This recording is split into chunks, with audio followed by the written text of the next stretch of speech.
Hello and welcome back to your own YouTube channel H for Hindi 1 to 1 translation and sentence improvement के 10 statements हैं और ये गलतियां यकीन मानिए बहुत सारे लोग करते हैं। अगर आप किसी फ्लुएंट स्पीकर को भी देखेंगे तो वो भी बोलते हुए अक्सर ये गलतियां कर देता है या कर देते हैं। वेल, इन सब के बारे में डिटेल में चर्चा करेंगे और समझेंगे कि क्या है इनका करेक्ट वर्जन और अगर ये गलत है तो क्यों गलत है। लेकिन शुरू करने से पहले लाइक शेयर सब्सक्राइब बेहद ज़रूरी है। हम 1000 को बस टच करने ही वाले हैं। तो जैसे 1000 टच होता है उसके बाद लाइव सेशंस भी मैं शुरू करने वाला हूँ। हर रोज़ एक फिक्स टाइम पर आपके लिए एक लाइव सेशन आना शुरू होगा। तो इन सब के लिए लाइक शेयर सब्सक्राइब ये तीनों चीज़ें ज़रूर कर दीजिएगा। आइए करते हैं शुरुआत। देखिए, पहला स्टेटमेंट है कि यह घर मेरे चाचा का है। This house is belonging to my uncle. देखिए, इसमें जो सबसे बड़ा चैलेंज है वो ये कि जब कभी भी आप किसी भी स्टेटिव वर्ब की बात करते हैं, बिलोंग हो गया, अंडरस्टैंड हो गया, बिलीव हो गया, डिस्क्राइब हो गया, इन सब के साथ आप कभी भी आईएनजी फॉर्म का इस्तेमाल नहीं करते हैं। मतलब आईएनजी फॉर्म का इस्तेमाल वैसे हो सकता है इन जेरंड, लेकिन जैसे यहाँ पर है this house is belonging to my uncle, this doesn't make sense. या तो आप कहेंगे this house belongs to my uncle और does not belong to my uncle. ये थोड़ा होता है कि अभी इस मोमेंट पे ये घर मेरे चाचा का है। तो इस वजह से जब कभी भी आपको स्टेटिव वर्ब्स मिल जाए तो इनको करेक्ट करने का बस एक सिंपल सा ट्रिक होता है कि अगर वो आईएनजी फॉर्म में है और वो वर्ब के तौर पे इस्तेमाल हुए हैं तो फिर आप उनको सीधा ही सिंपल प्रेजेंट में ले आइए या फिर सिंपल पास्ट में ले आइए। This house belongs to my uncle, इतना ही काफी है। Is belonging to my uncle किसी भी सेंस, किसी भी एंगल से सेंस नहीं बनाता है, तो इस चीज का ध्यान रखिएगा। मैं आपसे जल्द मिलने की आशा करता हूँ। I look forward to meet you soon. अब देखिए, ये सुन के आपको बिल्कुल लगेगा कि इसमें तो कोई गड़बड़ की गुंजाइश है ही नहीं, ये तो बिल्कुल करेक्ट है। लेकिन ये करेक्ट नहीं है। लुक फॉरवर्ड टू एक ऐसा फ्रेज है जिसके साथ हमेशा एक gerund आता है। इन्फिनेटिव का कोई स्कोप यहाँ पर है ही नहीं। तो आप लुक फॉरवर्ड के बाद टू मीट का इस्तेमाल ना करके आप कहते हैं I look forward to meeting you.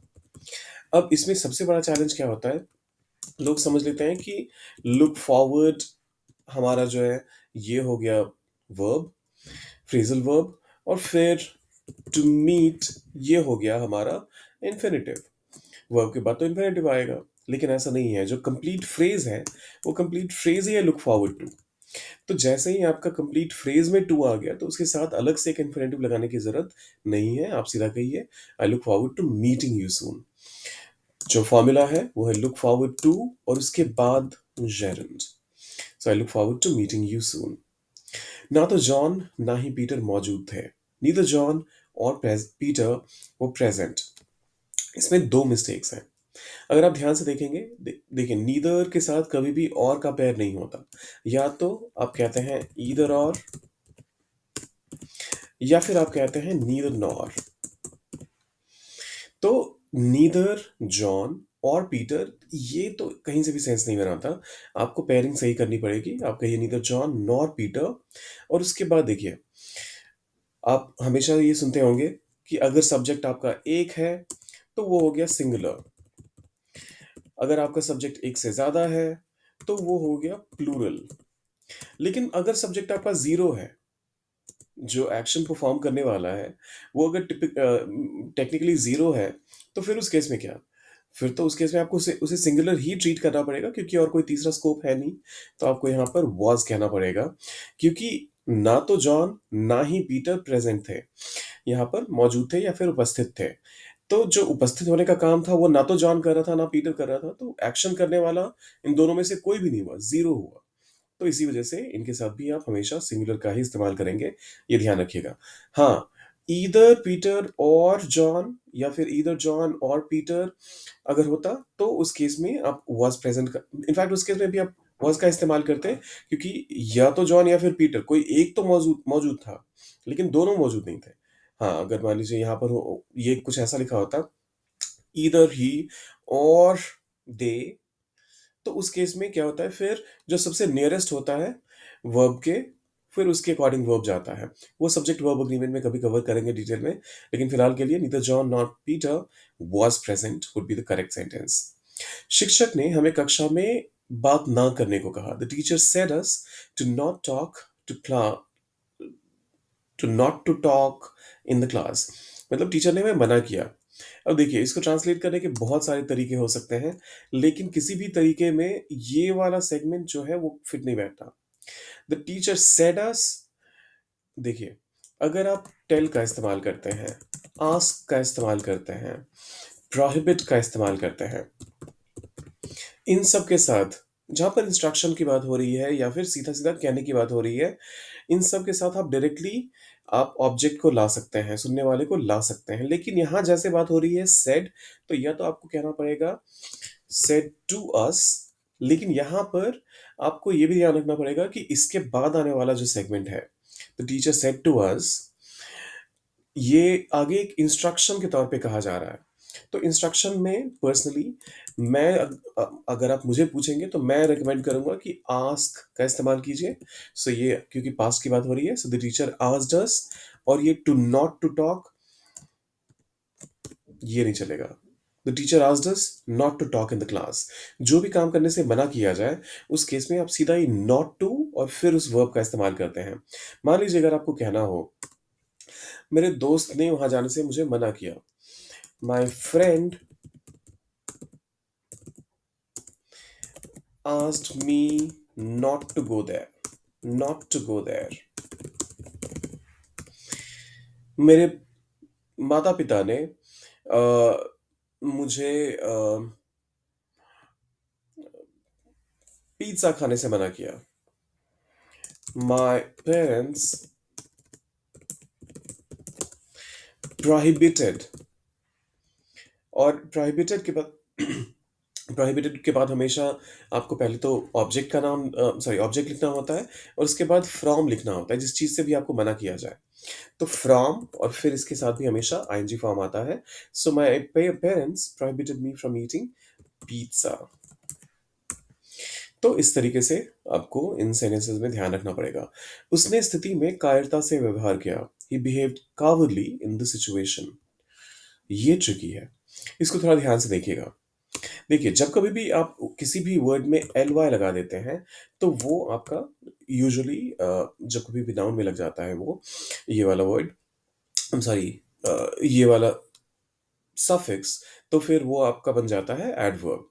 उदाहरण के तौर पे अगर मान लीजिए आप कहते हैं स्लो, तो ये तो अपने आप में एक एडजेक्टिव भी हो सकता है, लेकिन जैसे आप कह देते हैं स्लोली, तो ये कंफर्म्ड है कि फिर ये एडवर्ब ही रहेगा। आप कहते हैं क्वाइट, तो इसका मतलब होता है शांत, लेकिन जैसे आप कह देते हैं क्वाइटली, तो इसका मतलब हो जाता है शांति से, और ये एक एडवर्ब के तौर पे काम करता है। तो इसी तरह से अगर आप कावर्डली को देखेंगे तो फिर तो आपको सही लगेगा, लेकिन ध्यान ये रखने वाली चीज है कि कावर्डली एक एडजेक्टिव है, कावर्डली एडवर्ब है ही नहीं। तो ये कभी भी किसी वर्ब को मॉडिफाई नहीं कर सकता। यहाँ पर आप दो तरीके से इसे ट्रांसलेट कर सकते हैं। He behaved like a coward in the situation, एक तो ये तरीका हो सकता है, या फिर अगर आप चाहें तो आप ये भी कह सकते हैं कि बस ही behaved in a cowardly manner,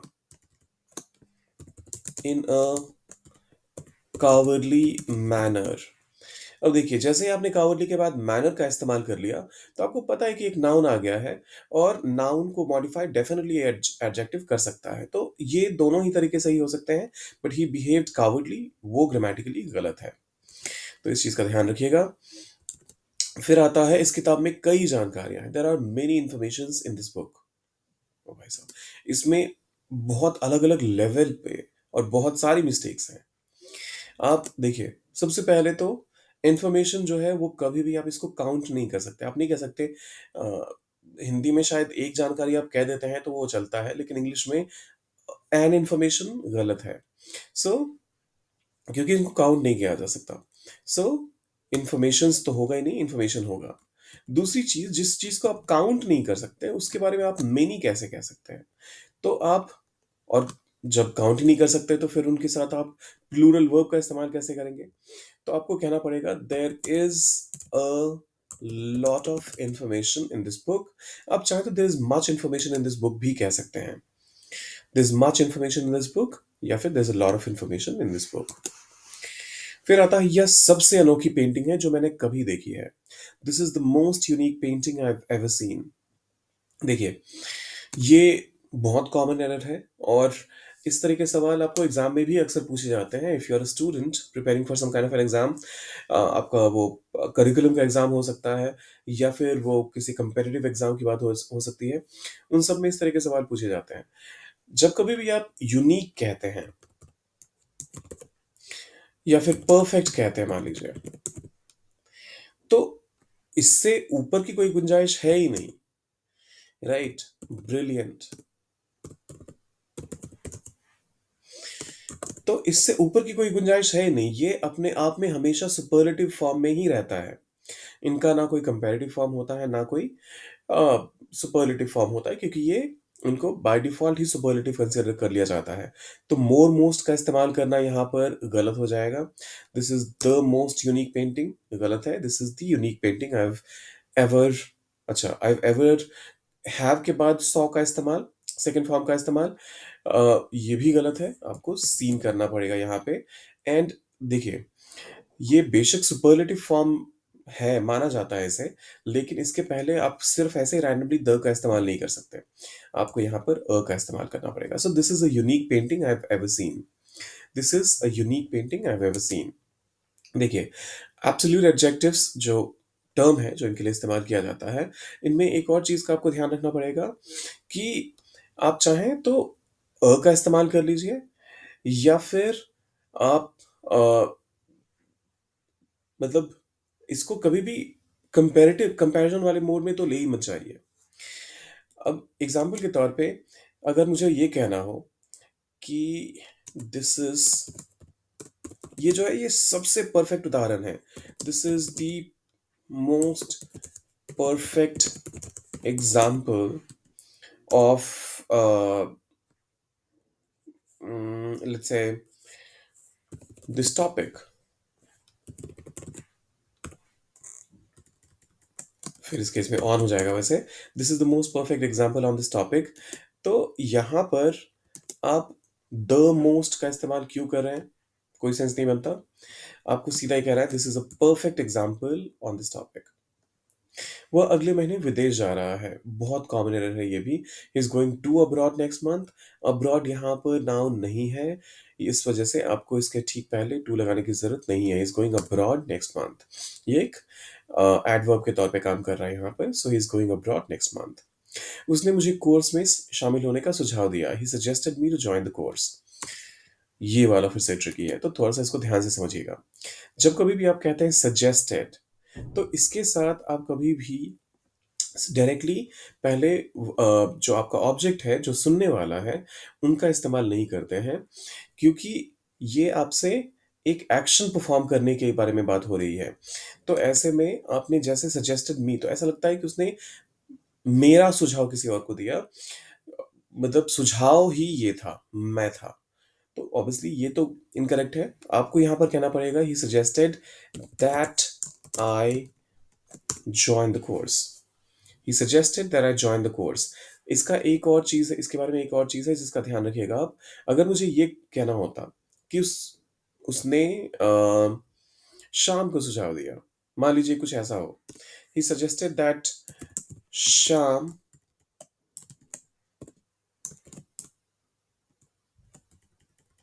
he suggested that Shyam, और फिर इसके बाद इसको देखते ही आपको लगेगा अच्छा श्याम आ गया तो फिर इसको जॉइन्स कर दो। लेकिन ऐसा नहीं है। सब्जंक्टिव मोड में जब कभी भी आपको कोई राय दे रहा हो, कोई मशवरा दे रहा हो, तो उस केस में क्या होता है कि आपका जो मेन वर्ब रहता है, जिस भी चीज़ का सुझाव दिया जा रहा है, वो हमेशा प्लूरल फॉर्म में रहता है। उससे फ़र्क नहीं पड़ता कि आपका सब्जेक्ट क्या है, तो यहाँ पर सिंगुलर सब्जेक्ट है या प्लूरल, आपका वर्ब हमेशा ही प्लूरल रहेगा। तो इस चीज़ का भी ध्यान रखिएगा। अगर इस पे आपको डिटेल वीडियो चाहिए, तो लिखिए, कमेंट में लिखिए singular subject with plural verb. मैं एक डिटेल वीडियो लेकर आऊँगा। एक वैसे मैंने पहले भी डाला हुआ है सेम चैनल पर, अगर एक और चाहिए, जिसमें सिर्फ़ हम उन टॉपिक्स पे के बारे में चर्चा करें, जहाँ पर रहते तो ये सिंगुलर सब्जेक्ट्स हैं, लेकिन इनके साथ प्लूरल वर्ब का इस्तेमाल होता है। तो कमेंट में ज़रूर लिखिएगा। मैं नहीं समझ पा रहा हूँ कि आप क्या कर रहे हो। अब इसका करेक्ट वर्ज़न क्या होगा, ये आप डालिए कमेंट बॉक्स में। एक छोटा-सा हिंट दे देता हूँ, अंडरस्टैंड भी अपने आप में एक स्टेटिव वर्ब है।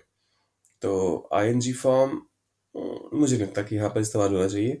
तो आप इसके बारे में सोचिए, डालिए उसे कमेंट बॉक्स में और लाइक, शेयर, सब्सक्राइब करके जाइएगा। 1000 जल्दी जल्दी टच करना है। मिलते हैं जल्दी।